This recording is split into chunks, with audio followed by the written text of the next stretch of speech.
Welcome back to Dark Cinema Recaps. Today we're going to be looking at 2004's Dawn of the Dead, which is a remake of 1985's Day of the Dead, which is a sequel to 1978's Dawn of the Dead. I know, that's overly confusing. Anywho, Anna, a nurse, finishes a long shift at her Milwaukee County Hospital and returns to her peaceful suburban home, while she's and her husband Louis make hunker and go to sleep. Missed warnings beginning to trickle through the local media concerning a mysterious and rapidly spreading contagion, which turns the infected host into reanimated flesh-eating ghouls. The next morning, they are awakened from their zombified neighbor, Vivian, a young girl who bites Louis on the throat. Anna locks the zombie out of the room, but despite a frantic effort, Louis dies. When Anna unsuccessfully attempts to call 911, Louis immediately reawakens as a reanimated zombie and chases Anna into the bathroom. Anna escapes out of the window and flees from her now chaos-torn neighborhood in her car before a failed hijacking attempt sends her crashing into a tree. The opening credits roll showing the worldwide collapse of human civilization. Anna meets Kenneth, a grim sergeant traveling to Fort Pastor, a nearby US Army base.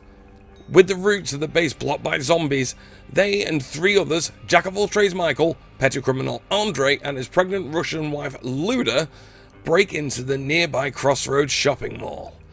Inside the mall, a scuffle with the zombified mall security guard results in Luda getting a minor bite wound and Kenneth getting a cut on his arm. They confront three living security guards, CJ, Bart, and Terry, who's not teaching a dog to play basketball in this film, and to give up their weapons in exchange for refuge. After the group secures the mall, they head up to the mall's roof and dispose of the bodies and paint SOS signs. There they meet-ish another survivor, Andy, who is stranded alone in his gun store across from the mall's zombie-infested parking lot. The next day, a delivery truck arrives at the mall, carrying driver Norma, jerkish businessman Steve, working man Tucker, and elderly Glenn and trampy Monica. Bitten Frank and his teenager Nicole, last time we saw her she was getting garroted in the Wrong Turn recap, shameless plug, and an anonymous obese woman. These newcomers report that Fort Pastor has been overrun by zombies and no help is coming. Shortly after, the obese woman dies, reanimates and is killed by Anna, who thrusts a metal fireplace poker into her eye. The group determines that bites are how the zombies multiply their numbers, after Anna and Michael argue about what to do with the rapidly deteriorating Frank. The man is isolated in a store with guard Kenneth. Allowing him every single second before expiring, Michael and Anna achieve an awkward reconciliation, which is interrupted by Kenneth's shotgun blast as he destroys Frank's reanimated body. Though the mall provides many material distractions, the survivors begin pairing off romantically. Anna and Michael, Terry and Nicole, who were actually both trying to get inside each other during Wrong Turn too, and Steve and Monica. The undead surround the refuge in an ever-increasing numbers. Finally, the mall's power goes out. Michael, CJ, Bart and Kenneth enter the underground parking garage to turn on an emergency generator. They meet a friendly dog, Blue, who appears unharmed nor infected. They question this when a zombie suddenly bites Bart, which attracts more zombies that forces the group to flee. Whilst trying to avoid the horde, Michael and Kenneth reach the generator compartment and CJ joins them when Bart is overwhelmed and killed by zombies. CJ, Michael and Kenneth are forced to leave Bart for dead. They eventually work together to douse the zombies in gasoline and set them ablaze. Andre, faced with the fact that Luda will soon die, sinks into total denial, and has heavily pregnant and infected wife tied to the bed in the mall's children's store. As she gives birth, she dies and reanimates. Norma checks on the couple, discovering the zombie Luda and demented Andre clutching onto a small bundle of blankets. Norma shoots Luda, causing Andre to snap completely. They exchange more gunfire and are both killed. Anna arrives on the scene and opens the bundle to reveal a zombie baby. She pulls a revolver and a single shot rings through the mall. At an impromptu memorial, Kenneth says anything is better than sitting around waiting to die. The remaining mall dwellers thus plot to fight their way to a local marina, and from there they'll travel out on Steve's small yacht to an island in Lake Michigan. They reinforce 2 small shuttle buses from the parking garage, removing the seats, welding a snowplow, attaching metal bars and floodlights, string and barbed wire boarding up the windows, and cutting slits for the deployment of weapons.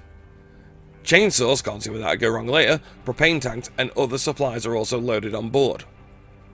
Meanwhile, Andy, across the road from the gun store, is starving, and he will not have the strength to join the escape and contribute the much needed ammunition. So the mall survivors strap a pack of food onto Chips, the dog from the basement, and lower him into the parking lot from a sling. Unfortunately, whilst Chips makes it safely to the gun shop, a zombie sees the dog and gets in as well and bites Andy. Nicole, distraught over Chips, takes the delivery truck and barges her way into the gun store, where now a zombified Andy traps her in a closet. Kenneth, Michael, CJ, Terry, and Tucker gather their meager weapon supply and go into the sewers, while Steve is assigned guard duty on the exit door. They reach the gun store, where they kill Andy, rescue Nicole, and stock up on weapons and ammunition. A detonated propane tank is used to clear a path back to the sewers, but the zombies pursue them. Along the way, Tucker breaks his legs, and despite CJ's desperate attempts to pull him to safety, he is attacked by the pursuing zombies, forcing CJ to shoot him dead out of mercy.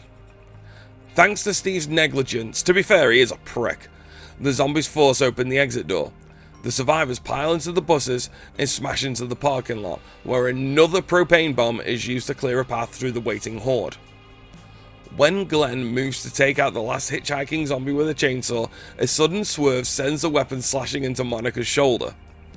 The resulting splatter of blood covers the windshield, causing driver Kenneth to lose control and crash. Glenn and Monica are killed. While Steve flees the toppled bus, he is attacked by a hitchhiking zombie. The others scramble for the second bus, meeting zombie Steve en route. Anna shoots him dead, then must linger long enough to get the boat keys off his corpse, allowing more zombies to catch up with them. Anna flees back to the bus, where Michael helps her, and after a short struggle, they pull away and speed to the marina dock, where they crash the bus and dash for the boat. Cornered in the bus by their pursuers, CJ detonates a final propane tank, blowing up the vehicle, the zombies, and himself. The remainder of the boot gets on the boat, except for Michael, who was bitten whilst helping Anna. Anna futilely pleads with him to come, and the boat sets sail with Terry, Anna, Kenneth, Nicole, and Chips. Anna watches unflinchingly as Michael draws a pistol, places it under his chin, and a final gunshot rings out over the water. The end credits roll, with interspersed footage taken by Terry using a camera from the boat.